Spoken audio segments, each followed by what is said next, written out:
Good to go. Okay. Well, it was back to work today. Got a lot of things done this morning with the short week, and appreciate the effort of our guys after digesting the tape from last week.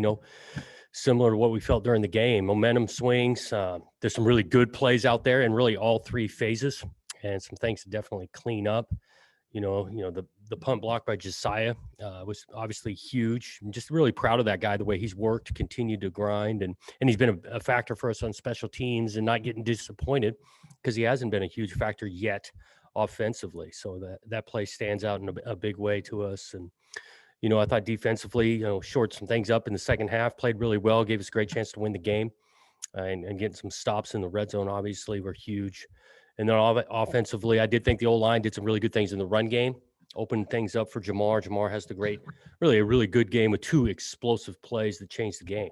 Talked about wanting to start fast, and obviously got that done offensively in the first. So, again, just like each week, taking a look, there's some things to get better at, and we're going to need to do it because we got a big time team coming in here, a really good football team, just like it feels like each week. But a great challenge, and I know our guys are excited about it to be able to play a little bit on a short week, playing the Ducks, who have been playing really well, and obviously you guys can see it by their record right now. So, with that, I'll take some questions. Jonathan, you guys were able to the defense was able to get in the backfield a lot more against Cal than your previous two games. What changed, or they're just making the step forward each game, or? I do think we're making steps each game defensively. Some of that was schematics of the movement, D-line and linebacker movement, along with winning some one-on-one matchups. And so that's what you're looking for, some progression to always improve. And I think we've done that in getting into the backfield after the third game. And we're going to need to do it again playing these guys. You guys were able to keep Garbers kind of under wraps. He didn't really, get loose on, running the ball. And Oregon's kind of got the same sort of quarterback. I guess that make you feel good going into this game, knowing you can. Yeah, I mean, it's a little bit different schematically, and you're right. Garbers could extend the play a bunch. He did a couple of times. I know one of them on third down, we let him loose, and he converted there. But for the most part, kept him in the pocket, which he was overly effective. I mean, a guy threw for 300 yards. So, the schemes are different that you're facing here, Cal compared to the Ducks. That quarterback is athletic. He can throw it, make plays with his feet that creates some problems for a defense when you got threat like that out of the quarterback position. The special teams obviously had a big day, but I was wondering about the two kick returns they had. Were there any concerns from that, or were those penalties definitely a big part of letting those plays go? There's always concerns. I mean, the penalties talked about one guy. There's 10 other guys on the field, and so we did take a long look at those plays because there is things to clean up, and that was there could have been two huge plays. One's a punt return, one's a kickoff return that would change the game, and so we dove into those and actually addressed a lot of it today. Coach, I know you're so focused on the day-to-day, but if you step back and look at where we're at with this rivalry right now with COVID and no fans and kind of the history of it all, you obviously played in this, you've coached in it. If you step back, I mean, how would you describe the backdrop and the setting and everything this game's going on? It's got to be one of the more weirder games. Yeah, it's definitely different. Really just specific to, the fan engagement. We'd love to have Beaver Nation here on Friday and playing in a big time rivalry game. At the same time, I feel grateful that we're headed toward being able to play this game in 2020 and having a really good team come in here to see where we stack up and challenge us. And so, it's definitely different. I think all of us get that, but I'm grateful to be able to play in it. There are quite a few in-state guys in playing prominent roles for you this season. As a coach or a player, do you remember the guy that on a team, on one of your teams, that this game meant more to than you've ever seen? I don't know if I got one that stands out. I definitely think it means a ton to the guys that come from this state because they grew up watching it and living it and whatnot. But not one single guy comes to mind. Jonathan, Oregon began the season. Whoops, sorry. I'll come back. Okay. And Jonathan, you mentioned on Saturday that you guys still aren't playing your best football yet. What are like 2 or 3 things that you guys have kind of been preaching the past few days after the Cal win? Right. I think obviously offensively, we can continue to work to have better balance, and that's run to pass and taking steps in the passing game. I do think that in the passing game in general, we did make some strides. Again, the way the game was going and running the ball, Coach Linger did a great job, I thought, adding some creativity to the play calling to get some plays there. So, but we still got steps we can make in the pass game. For sure. I mean, even on special teams, like we talked about, these 2 huge returns that were called back, but there's still some plays there. Again, a punt, I think, went about 25 yards. And so we're tightening up some of that. And then defensively, again, we want to create some more turnovers. We got the 2 that changed the game, and we want to build on that number.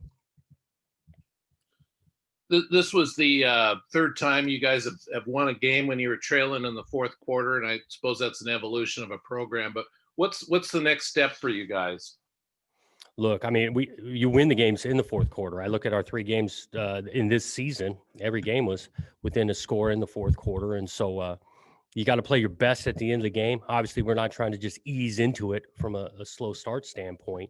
But I do think we got a program and a group of players that are going to fight for 4 quarters, understand that these things are going to be competitive. I mean, we talk a lot about it. It's not easy to win. We talk about it a bunch. And when you play good people, you got to play well for a long period of time, and definitely at the end of the game. Well, wanted to ask you a couple things about the 2000 Civil War or Oregon game, I guess now it is. What do you remember about the run up to that game? Yeah, I mean, I think both teams were playing really well. Really, throughout the month of November, you could kind of see it going if both teams were taking care of business, which they did. Getting to that game of it's all on the line. A bunch of excitement, great crowd. Reeser was rocking. Noon kickoff, I believe, or 12:30, and actually it was decent weather day. The sun was out, cold, but the sun was out. And obviously had a bunch of great memories in the locker room after. Was there a play or 2 that you specifically remember from that game that you just can't forget? Yeah, Cookus getting a couple of picks. I remember that, and he still talks about it to this day. I think our first couple throws actually went for touchdowns. I remember that. Robert Prescott crossing the field, Robert Prescott inside. He had both of them early in that first quarter. How big was Jay Cookus's celebrity in Corvallis after that game? Yeah, it's always been pretty big, man. The guy was a legend. Roseburg winning state titles as a quarterback, and then he came to Corvallis and made those plays. So he's been a legend in his own right for a long time. Hey, Coach, what makes Oregon started the season with a new offensive coordinator, new starter at quarterback, and 5 new offensive line starters. What have you seen out of their offense so far this season? Yeah, I thought they've been productive. I think they've played well. I think a scheme that features a quarterback with his feet and throwing it like they do makes it tough on defenses. I think the whole outfit, I mean, they got some receivers that can run and make plays. They've always been able to run the ball. So they've got some talent and a good scheme going for them right now. Coach, looking at the rivalry, what do you think makes this one special or unique? You talking about Oregon State or this particular game? Yeah. Well, I guess just in general, I always think about the proximity, 4 mile or 40 miles away from each other. That's different. Obviously, I was at Washington for 4 years, and Apple Cup was a great game. But, they're on separate sides of the state, and you don't get the interaction of a Duck and a Beav like that. And so I think it's a long history. I think it comes down to, the people in the state usually are either a Beav or a Duck, and I think that makes it a bunch of fun. Coach, have you guys come up with a new name for this matchup, kind of trying to give it your own spin of things? Haven't discussed that, and I'm leaving that to others to decide. Hey, Coach. Go ahead. I was just wanting to know the 4 guys that were out with COVID. It's been 2 weeks today, but we don't see their names showing up on the depth chart. Any update on those guys? Yeah, we're going to kind of see those guys throughout this week of practice, and then make a determination kind of where they fit into the depth chart. On that note, how did Sandberg come out of that game with the injury, and Ham and a couple of those other guys who were banged up? Yeah, both those Ham and Sandberg, and actually Skelton all practiced today, and so trending in a good direction there for Friday. Anything new on Gums? No. Wanted to ask you about one of the in-state guys, Noose.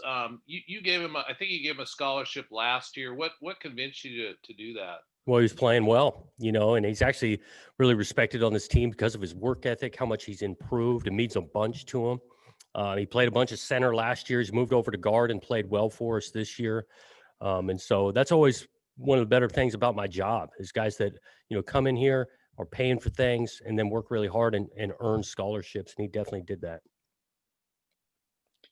Did you feel like Saturday the passing game took a step forward from the week previous, or are there just some issues there that are taking time to work out? No, I think there's some steps. Again, we've got a few more steps in front of us to take, but some of it, you look at the limited amount of total plays we had. I think we ran 50 plays. They ran 88. You look at the time of possession. So those things, if we stay on the field longer, we got more opportunities to move up, take a step in the passing game.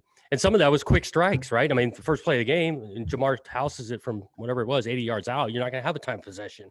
And then I think it was 2 series later, short field, we hit Teagan on the first play for a touchdown. It's like, so there were some steps made, but we want to continue to improve in that area. You guys have kind of had that time of possession discrepancy in every game where you're running 15 to 30 plays less. Have you guys kind of pinpointed why that is? And is there a number that you'd like to see that improve to? Yeah, again, we're not starting the game thinking about time of possession, but I know if we convert more third downs offensively, we'll possess the ball longer. And if we get off the field on third down defensively, we'll get the ball back and have more time of possession.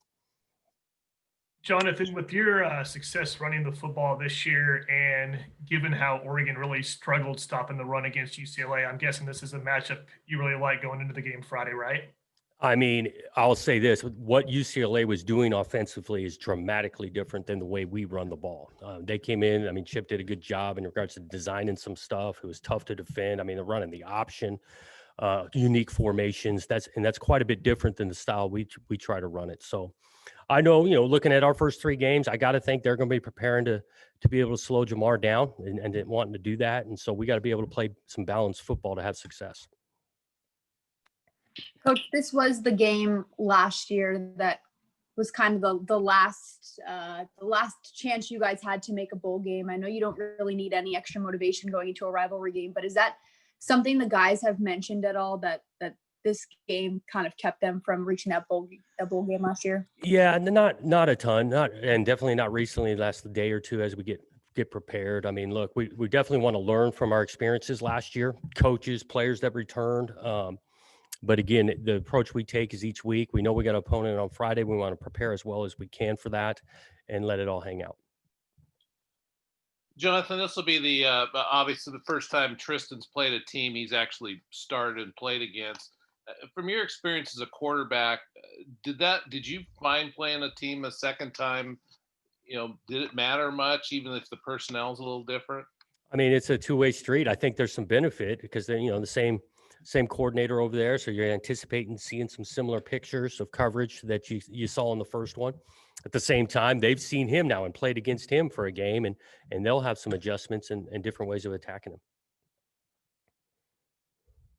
You mentioned on Saturday that Josiah might be your guys' best special teams player. What exactly does he do intangibles wise that kind of makes you feel that way? His effort, like when we're punting the ball, he's out there in the gunner and he's making at least the returner change direction. His effort there has been awesome. And then on punt return, you see him show up pressuring the punter. And even times when we don't ask him to rush the punt, and he's blocking for our returner. And he's got the capabilities of being a returner. Haven't done it this year, but he's done it in the past. Who are guys from past teams that you would kind of give that same characterization, the best special teams player? Oh, sometimes it's, different roles and things. I mean, Ham early in his career was great on kickoff, running down and making tackles. And oftentimes younger players, their first opportunity is on teams, and guys that stand out on teams often find their way to being starters on offense or defense. Ham healthy after the last game, Coach? Yeah, he moved around pretty good today. He was. Thanks, guys.